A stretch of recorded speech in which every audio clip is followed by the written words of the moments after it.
Hi, I'm Kavalden, and welcome to another installment of Kavalden's Comic Review. Today I've got a few comics out there we'll be talking about. We'll see how the Deadpool Corps, the final issue works.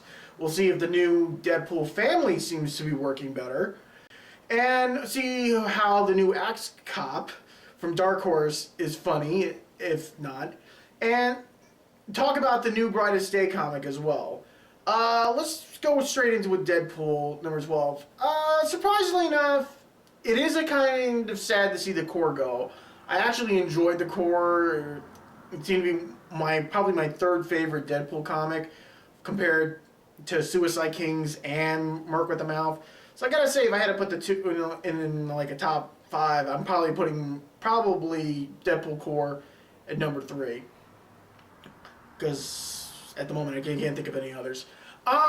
Surprisingly enough, it's kind of sad for Deadpool. He loses the girl, he loses the loot, and he loses his team. So, surprisingly, it seems like a very sad ending to the Corps. I mean, it just seems like, okay, we're done. Get rid of it. Everybody out of here. Goodbye. And it doesn't take long for Deadpool to just kind of go back to his old routine, which is mostly dominoes and video games. But it's kind of sad. I mean, I really enjoyed the Corps, and I kind of felt like they just ended it because they ended it. They wanted to end it, and they couldn't really come up with a better ending. They just like, okay, you're done. We don't need you anymore.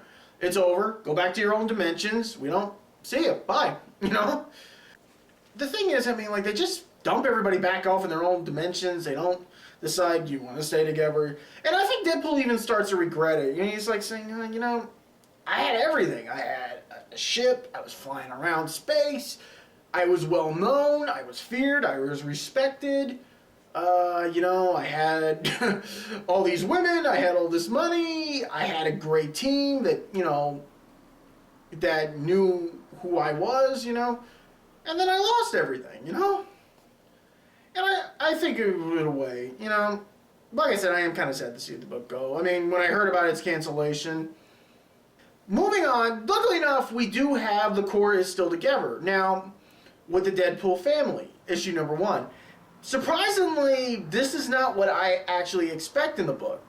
Surprisingly, I actually thought that maybe... What's the word I'm looking for? I actually thought that the Deadpool Family was going to be a continuation right off of Corps. So maybe, in a way, we're like, okay, Corps done, but now we still get the Corps, but now they're in something else. Like, they're still together. Surprisingly, that's not what I expected in this book. And it's not the case, because Deadpool Family is mostly several stories thrown into the comic.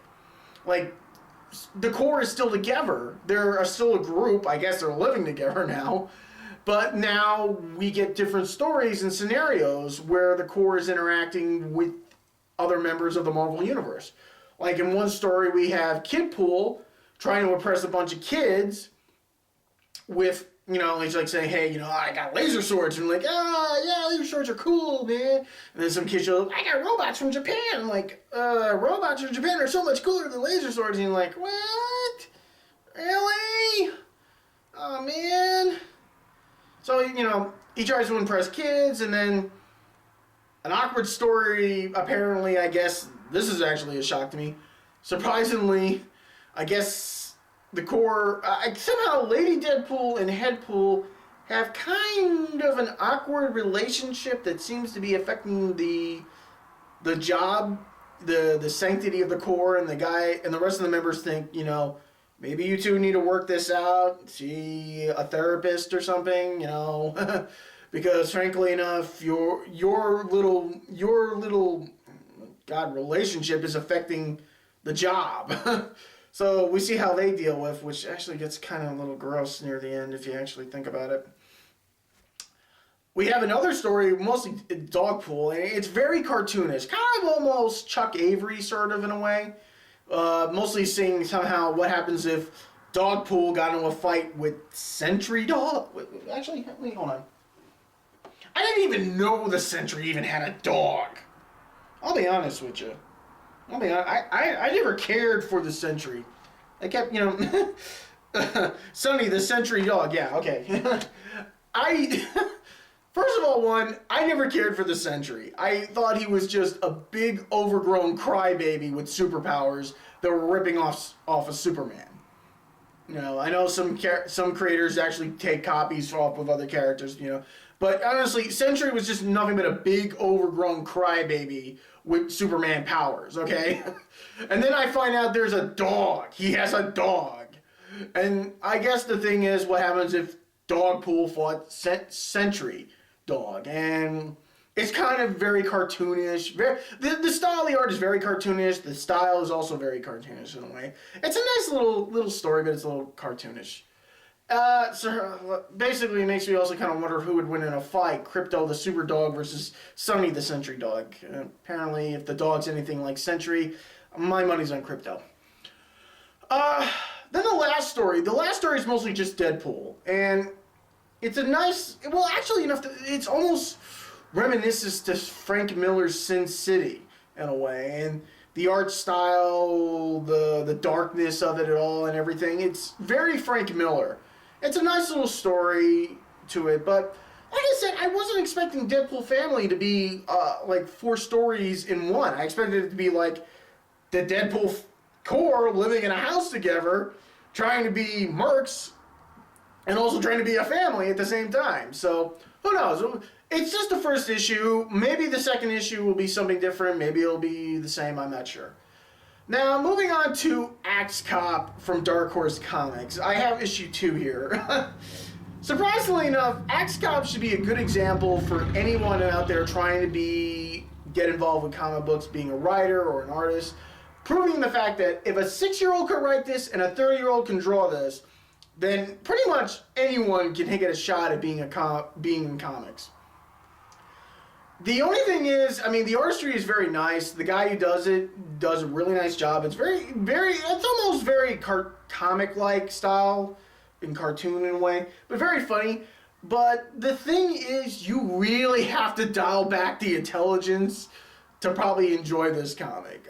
Surprisingly, I kind of felt like I had to actually read this like a 6-year-old, because there's for an example, so Axe Cop found a spaceship, and they all got inside and they took off in the spaceship, and then he saw a button with a sword on it, and he pushed a button, and a big sword came out, and it cut the alien planet in half, because that's how you kill an alien planet. And basically, then all the aliens died, and Axe Cop was like, "Yay, we won!" And he's like, "Yeah." Axe Cop was like, "Yay, we won!" And then he's like, Axe Cop was like, "Yeah, we won! Yay, hooray!" Surprisingly, the book is mostly more narration than actual dialogue. There is some dialogue in the book, but it's mostly narration. It is funny. It's become a very popular comic. This is only issue 2 I have. I might have to try to pick up the first one and get the other one, just to see how the rest of the book, because it's only a 3-part issue. And I have to say, it is fun. Axe Cop has become a very popular comic as of recently, and I think that's pretty good. It proves that, once again, anyone trying to get in the comic book industry can get into the comic book industry, that a certain idea or style can get you in, or so if you're doubting yourself, don't go with it, because look, if a 6-year-old can write a comic book, pretty much anyone, well, not everyone, but anyone, if you have a dream to do this, do it, go with it, just get yourself out there, make yourself known. It helps, there's sites like DeviantArt and everything. I put in a few stuff on Deviant. So moving on. Oh, God. Brightest Day. Brightest Day, The Fourth Elements, number 23. I'm going to be honest. When Darkest Night came out... I'm hoping so. Yeah, when Darkest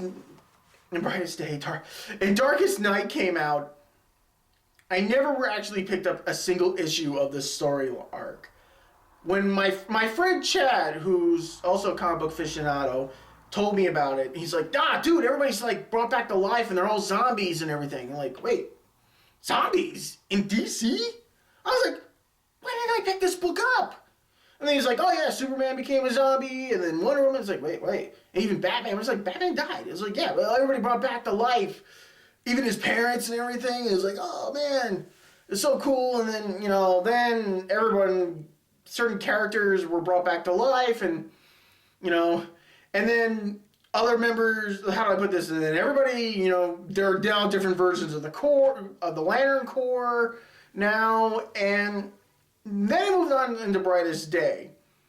Now, like I said, still never picked up an issue. This is the only issue I probably have right now, and I've been mostly getting all my facts and information from my friend Chad. Now, when he told me that Hawkman and Hawkgirl, the original Aquaman, Firestorm, and Martian Manhunter were brought back, they were all chosen by the White Lantern Corps to do certain tasks so they can keep their lives. I'm like, okay, maybe that makes sense. They want their lives back. They want to be brought back to life. They have to do certain things.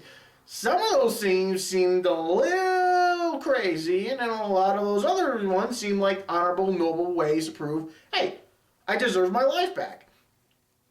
Then, when Chad started telling me that there was catches to it, when he said then, like when Hawkgirl and Hawkman did their task, and then the Lantern Corps told them, okay, the second part is you can't be together. You have to never be together ever again. And they're like, well, we don't want that. We want to be together. He's like, so you chose to be together? He said, yeah. Okay, bye. See ya. Boom. He turned them to dust. And then we're like, wait, he killed him? He killed him again? I was like, what? I may be spoiling this for some people who maybe never read this, but this is like weird. I'm like, what? What? Wait, you're bringing them back just to kill them, do something, and then kill them off again? I was like, what the hell? This doesn't make any sense. I was actually like literally confused when he told me about this. So when I saw Brightest Day issue number 23, and as you can see from the cover, instantly curiosity got the better of me, and I read it. So apparently there was a reason why everybody did a task, and then a reason why everybody was killed again. So it's kind of weird. So now I guess as you can see from the cover, they're not really dead. They're more elemental.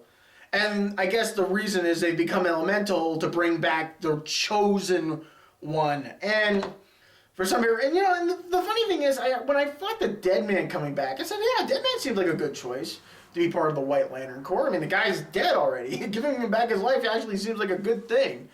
But he doesn't seem like it's going to happen. It just seems like there's only going to be probably one White Lantern. And I won't spoil it for anybody, but actually, I didn't even know this character actually died, probably because I've never read the comics. I'm more of a fan of the movies than I am of the comics. So that's it. Mostly enough going back. Other stuff going on. Tim Miller has been chosen now to be the director for the Deadpool movie. I don't know what happened with Robert Rodriguez. I thought he was a better choice, but and the thing is, I don't know much about Tim Miller. The only thing I know is he's like a special effect. He's mostly in visual effects, so I'm a little hard to see how this is gonna go. Maybe who knows? Maybe a visual effects director will probably be a good choice, because I'm not sure. I mean, he has worked on some other stuff. I mean, he has been in part of the first two X-Men movies. I think he also did some other stuff, like he did Scott Pilgrim and Johnny Mnemonic, I think. That's it for the week. I'm working on the special. It should be out hopefully tomorrow. Hopefully maybe Monday at the latest. I'll see you guys next. I'll see you guys next week with more comics, and I hope you guys enjoy it. Thanks.